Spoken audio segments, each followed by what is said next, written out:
Kenapa banyak orang nanya, Habib Bahar, kenapa Habib Bahar kok golput? Nah, ya kan? Banyak orang nanya begitu. Karena Bahar bin Smith tidak mau terjatuh 2 kali dalam satu lubang yang sama.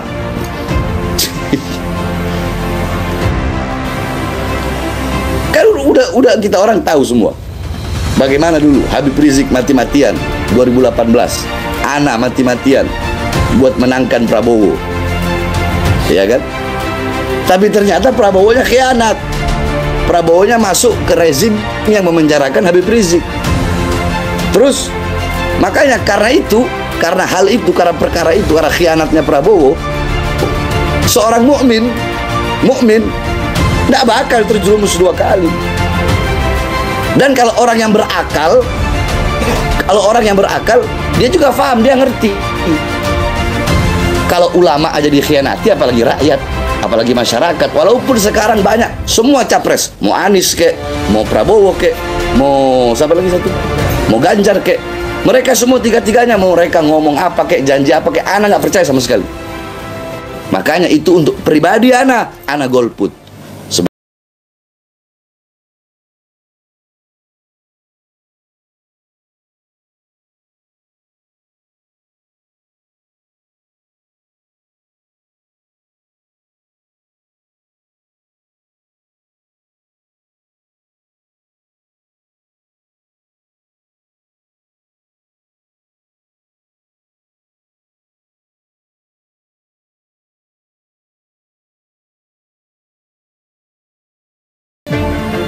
La yuldagul mu'min min juhrin marratain. Seorang mukmin tidak akan tersengat, tidak akan tergigit, tidak akan tertipu, tidak akan terkhianati dalam satu lubang yang sama untuk 2 kalinya. Cukup anak dikhianati 1 kali. Karena bagi anak yang paling mahal itu kesetiaan. Itu jawaban kalau ada yang mau tahu kenapa anak golput. Ayo, baca hadis apa tadi sama mana? Layul dagu. Bismillahirrahmanirrahim. Layul dagul mu'min min juhri marratain.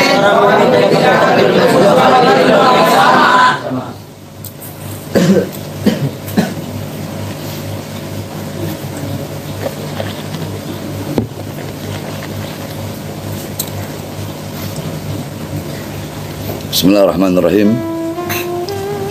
Qala Rasul sallallahu alaihi wasallam,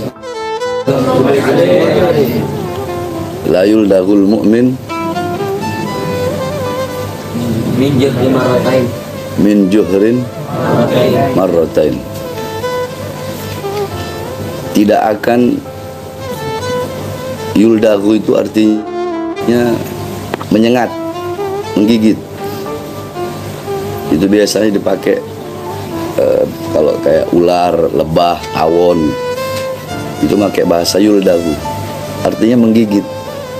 Maksudnya seorang mukmin, la yuldagul mu'min, seorang mukmin itu tidak akan tersengat, tidak akan tergigit dari 2 lubang yang sama.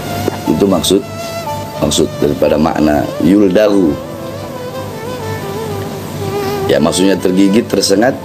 Karena Rasulullah bahasanya itu adalah bahasa yang indah. Rasulullah pakai bahasa indah, Rasulullah pakai bahasa tamthil, pakai bahasa-bahasa perumpamaan. Jadi kalau secara bahasa yuldagu itu menyengat atau menggigit. Itu biasanya kayak binatang yang suka nyengat, ular, kalajengking. Makanya di situ ada juhr. Ada juhr yang artinya lubang atau sarang. Nah, lubang atau sarang itu kan pasti ada binatangnya. Nah, itulah yang dimaksud yuldagu, yaitu binatang yang menyengat. Jadi orang mukmin itu kalau dia udah disengat 1 kali sama tawon semua, itu udah tahu nih ada sarang tawon. Ente tahu kalau sarang tawon itu ente pecahin, tawon itu bakal nyengat ente. Ente tahu di lubang itu ada kalajengking. Kalau ente masukkan tangan ente ke dalam lubang itu, ente pasti disengat sama kalajengking itu. Ente tahu di lubang itu ada ular. Kalau ente taruh tangan ente, maka ente akan digigit oleh ular itu. Itu yuldahu. Makanya di situ ada juhr, lubang, atau sarang. Bisa berarti sarang, bisa berarti lubang. Hujr, juhr. La tattabi'unna sanana aw sunana alladzina min qablikum shibran bi shibrin wa dhira'an bi dhira'in hatta law dakhalu fi juhrid dhab lattaba'tumuhum. Sarangnya dhab, kata Rasulullah. Juhrid dhab, sarang, lubang, liang, tempat tinggal. Dhab. Dhab itu kadal burung. Sejenis biawak, cuma bukan biawak. Paham? Nah, itu maksudnya yuldahu. Ya.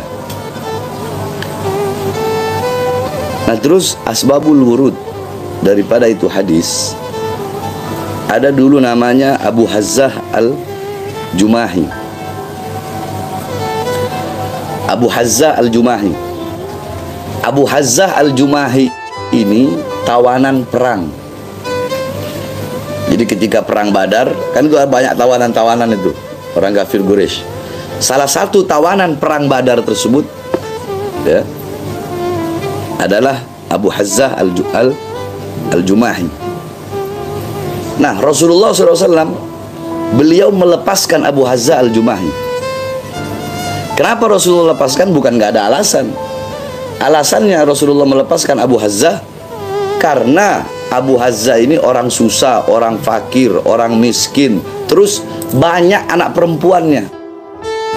Makanya Rasulullah lepaskan dia dengan satu syarat, jangan pernah memusuhi Rasulullah atau mengajak orang-orang untuk memusuhi Rasulullah dan memusuhi kaum muslimin, kaum mukminin ketika itu.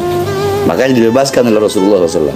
Nah, ketika ini Abu Hazzah al-Jumahi dibebaskan oleh Rasulullah SAW, bukannya dia insaf, bukannya dia tobat, malah dia khianat. Khianatnya bagaimana? Dia mobilisasi. Itu tahu mobilisasi? Mobilisasi itu dia gerakkan, dia gerakin orang-orang, dia gerakkan dengan syair. Karena Abu Hazzah al-Jumahi ini ahli syair.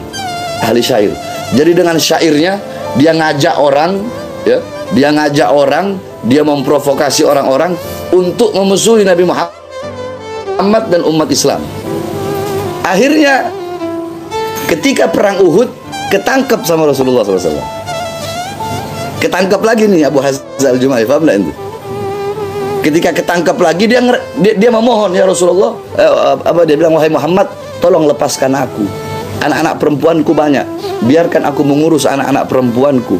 Bukankah dulu engkau melepaskan aku karena engkau kasihan dengan banyaknya anak-anak perempuanku? Apa jawab Rasulullah SAW? Beliau bilang, wahai Abu Hazzah,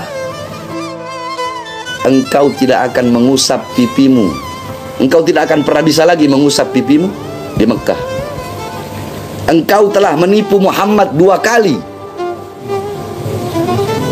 Baru beliau katakan, la yuldagul mu'min min juhrin marratain. Seorang mukmin tidak akan tersengat. Jadi ibarat kata ularnya itu Abu Hazzah. Kalau mau ibarat kata ular atau kalajengking, ya, ular atau kalajengking atau tawon itu si Abu Hazzah itu. Aku mukmin, kata Rasulullah. Aku tidak akan terjerumus 2 kali dalam satu lubang yang sama. Maksudnya apa? Tidak. Udah, nggak ada lagi ampun buat ente. Sebab ente udah nipu ana. Itu kata Rasulullah SAW. Akhirnya apa? Rasulullah memerintahkan Zubair dan Asim untuk memenggal kepala Abu Hazzah. Itu asbabul wurud daripada hadis tersebut. Paham itu? Nah, sekarang kita lihat kalimatnya. Perhatikan. Ya.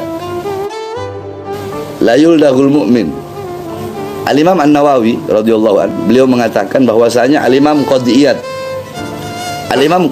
yang ngarang kitab Asy-Syifa, itu beliau mengatakan la yuldahu, di situ yuldahunya itu bisa marfu, ya dengan tanda dhammah di akhirnya, bisa la yuldaghi majrur dengan tanda kasroh. Kalau dia pakai la yuldaghu, kalau ente mau jadi kata Imam Qadiyat, bisa ente mau pakai la yuldaghi bisa. Kalau mau pakai la yuldaghu, itu kan kalimat berita.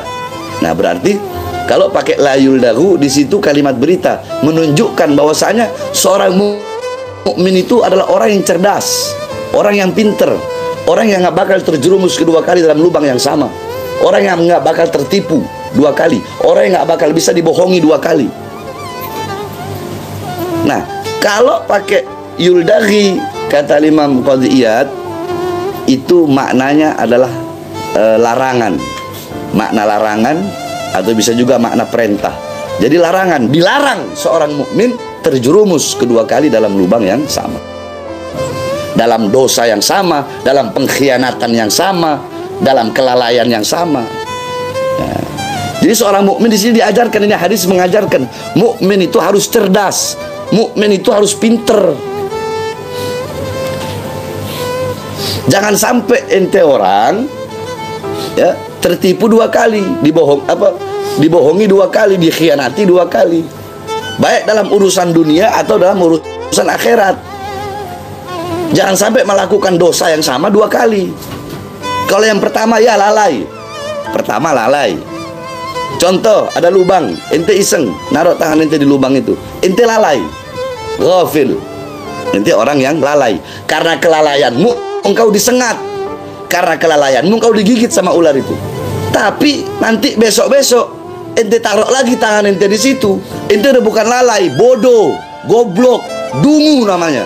Udah tahu di situ ada ular, udah tahu dulu ente digigit, masih aja ente taruh tangan ente di situ. Paham ente? Kalau pertama itu kelalaian, lalai, atau mungkin lupa. Manusia sumial insan bil insan linisyani. Manusia dinamakan insan karena apa? Dari kata nisyan, karena sering lupa, sering lalai. Iya kalau pertama. Tapi kalau ente mau tertipu dua kali, terjebak dua kali, itu udah bukan lalai namanya. Itu namanya bodoh, goblok, dungu, tolol. Nabi Muhammad tadi mengatakan, Abu Hazza, sudah cukup. Muhammad tidak akan tertipu dua kali. Kau dulu menipuku, aku lepas engkau dari tawanan karena aku kasihan kau punya banyak anak perempuan, kau fakir, kau miskin. Tapi malah justru engkau khianati aku, kata Rasulullah. Kau khianat, kau panggil orang-orang untuk memusuhiku, bahkan kau ikut dalam perang Uhud. Makanya ketika ketangkep, dia ngerengek-ngerengek minta dilepasin, enggak. Rasulullah suruh Zubair sama Asim untuk memenggal kepalanya, Abu Hazza. Makanya kenapa banyak orang nanya, Habib Bahar, kenapa Habib Bahar kok golput? Nah, ya kan? Banyak orang nanya begitu. Karena Bahar bin Smith tidak mau terjatuh dua kali dalam satu lubang yang sama. Kan udah kita orang tahu semua. Bagaimana dulu Habib Rizik mati-matian 2018, Ana mati-matian buat menangkan Prabowo, ya kan? Tapi ternyata Prabowonya khianat. Prabowonya masuk ke rezim yang memenjarakan Habib Rizik. Terus makanya karena perkara itu, karena khianatnya Prabowo, seorang mukmin tidak bakal terjerumus dua kali. Dan kalau orang yang berakal, dia juga paham, dia ngerti. Kalau ulama aja dikhianati, apalagi rakyat, apalagi masyarakat. Walaupun sekarang banyak, semua capres, mau Anies kek, mau Prabowo kek, mau siapa lagi satu, mau Ganjar kek, mereka semua tiga-tiganya mau mereka ngomong apa kek, janji apa kek, ana nggak percaya sama sekali. Makanya itu untuk pribadi ana golput. Sebagaimana hadis, la yuldagul mu'min min juhrin marratain, min juhrin marratain. Seorang mukmin tidak akan tersengat, tidak akan tergigit, tidak akan tertipu, tidak akan terkhianati dalam satu lubang yang sama untuk dua kalinya. Cukup anak dikhianati satu kali. Karena bagi anak yang paling mahal itu kesetiaan. Itu jawaban kalau ada yang mau tahu kenapa anak golput. Pribadi anak itu untuk pribadi anak. Paham tidak? Yalah, khianat ya kalau begitu, khianat. Terus sama seperti tadi, sama seperti Rasulullah SAW sama Abu Hazzah tadi. Udah dikhianati sekali, orang mukmin nggak bakal terjerumus kedua kali. Kalau yang pertama oke, lalai, nggak masalah. Kan udah Nabi bilang. Tapi kalau dua kali lagi, untuk kedua kali itu terjerumus dalam lubang yang sama itu bukan lalai, bodoh, goblok, dungu. Paham? Paham ya? Jadi diajarkan oleh Rasulullah, baik dalam urusan dunia atau dalam urusan akhirat. Contoh, apa dalam urusan dunia? Ente dagang sumama. Nah, dari apa yang ente lakukan itu, sumama ente dagang atau ente usaha, usahanya ente itu, dagangnya ente itu, ente bangkrut. Pastikan ente punya pengalaman. Paham nggak? Punya pengalaman. Oh, dulu bangkrutnya karena ini. Ketika ente melakukan hal yang sama, ente bodoh, ente dungu, ente alay, ente goblok. Udah tahu dulu ente karena seperti itu, hal seperti itu. Paham nggak? Ente paham ngerti maksudnya? Nah, begitupun dalam urusan akhirat. Ente berbuat dosa, berbuat maksiat,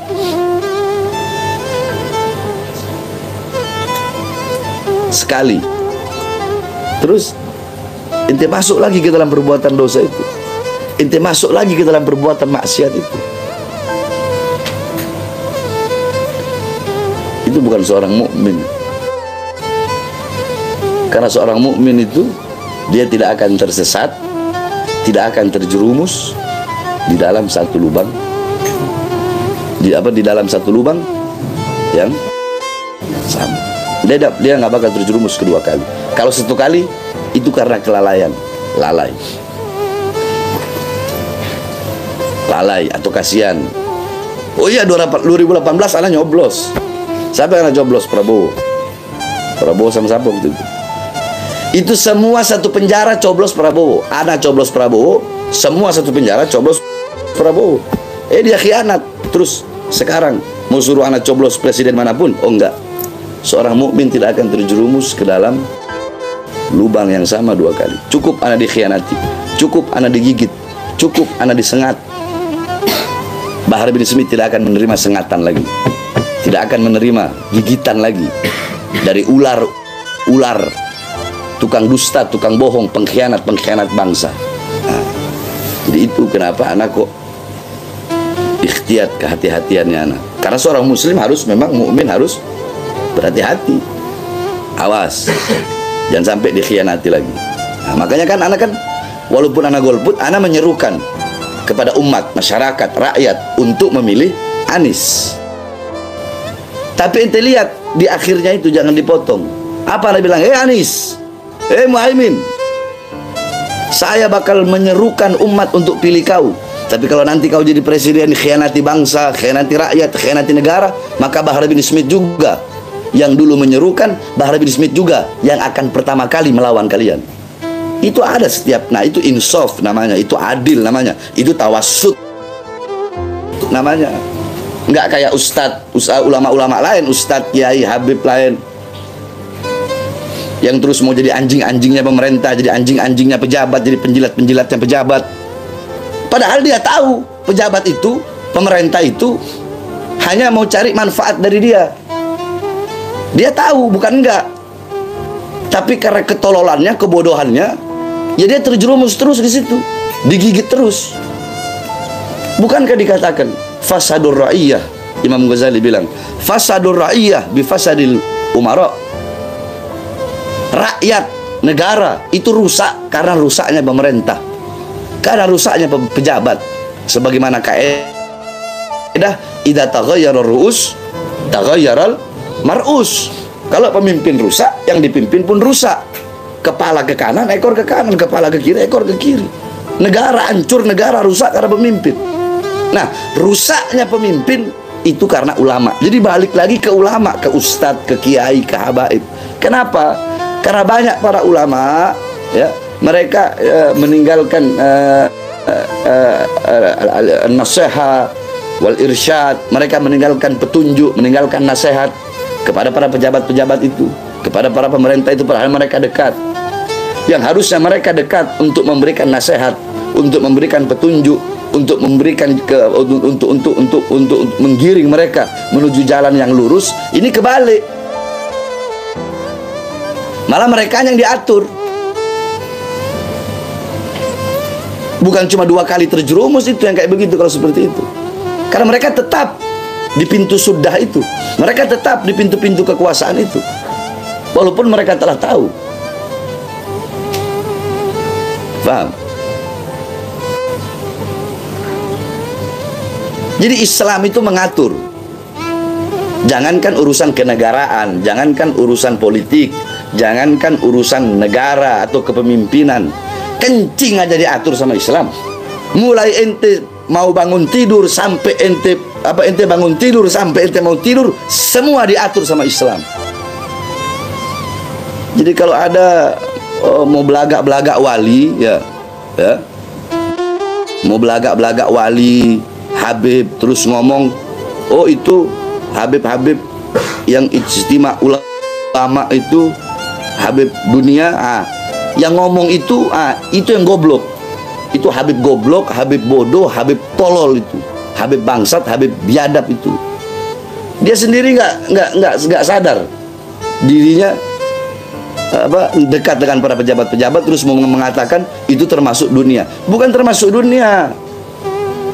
Bukankah kewajiban para ulama ya'muruna bil ma'ruf wa yanhauna 'anil munkar? Bahkan bukan hanya kewajiban ulama. Kuntum khairu ummatin ukhrijat linnas ta'muruna bil ma'ruf wa tanhauna 'anil munkar. Kewajiban seluruh umat Muhammad SAW menyerukan kepada kebaikan. Makanya digelar itu ijtima. Dan harus ente tahu, ijtima ulama itu, ulama yang datang itu ulama yang lurus, yang istiqomah. Datang pakai, yang naik pesawat beli tiket sendiri, yang naik mobil beli bensin sendiri, yang naik kereta beli tiket kereta sendiri, makan bayar sendiri, nginep di hotel bayar sendiri. Mau ngapain jauh-jauh datang dari seluruh Indonesia, berkumpul, bermusyawarah, bermufakat di situ. Karena apa? Karena kita ingin Indonesia dapat pemimpin yang terbaik. Anggap tiga-tiganya baik. Nggak mungkin milih tiga-tiganya. Pasti akan dipilih yang paling baik. Nah, dari hasil ijtima mufakat itulah keluar siapa yang terbaik menurut ra'i, pandangan, bukan menurut hawa nafsu, bukan menurut syahwat, tapi mereka melihat latar belakangnya seperti apa. Nanti kalau sebab milih dia, akibatnya apa? Itu di para ulama ahlul halul adli dan lain-lain yang kita semua yang hadir waktu itu sudah mengetahui itu. Lihat latar belakang seperti apa. Oh, si A dulu punya begini. Oh, si A ini punya masa lalu yang kelam. Oh, si B punya masa lalu yang kelam. Oh, si C punya masa lalu yang begini. Oh, dia dulu pernah begini. Oh, dulu pernah. Kita lihat background belakangnya, bukan enggak. Barulah keluar hasil itu. Demi apa? Maslahat umat. Demi apa? Demi kecintaan kepada negara. Hubbul watan minal iman. Pengen dapat pemimpin yang baik. Itu termasuk dunia dibilang. Itu Habib suruh belajar lagi. Habib goblok itu. Buka kitab Ahkamus Sultaniyah. Islam mengajarkan berpolitik. Bukankah dikatakan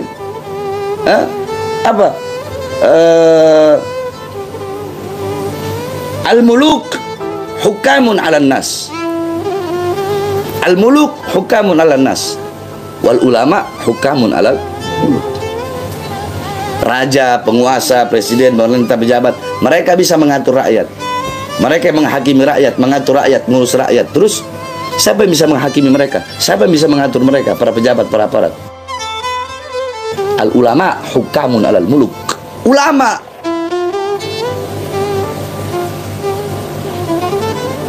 Paham? Nah, jadi kembali lagi ke hadis tadi. Ya. Jadi ente orang harus berikhtiar, harus hati-hati. Contoh Idris Idris bikin steger mau bikin bangunan, hujan, tetap dia bikin, akhirnya dia jatuh. Nah dari situ Idris harus tahu, oh kalau hujan anak jangan bikin steger, sebab nanti bakal kepleset. Jadi besok-besok bikin stegernya Idris jangan pas hujan. Paham? Itu maksudnya berubah, sama seperti itu. Oh kayak tadi tuh barusan anak marah-marah masalah kolam tuh kan, iya kan? Oh kalau nguras kolam airnya jangan, itu orang kalau nguras kolam airnya jangan ditaruh di Amazon situ, nanti pasirnya becek. Jadi pelajaran. Oh ya udah, besok-besok berarti selangnya keluarin di depan Amazon keramik situ, biar enggak. Seperti itu aja. Harus cerdas. Nah, jadi memiliki dua makna. Kata Imam Al-Qadiyat. Yang pertama, ya kalau mau dibaca marfu, ya itu menunjukkan kalimat berita yang bermakna bahwasanya seorang mukmin harus cerdas.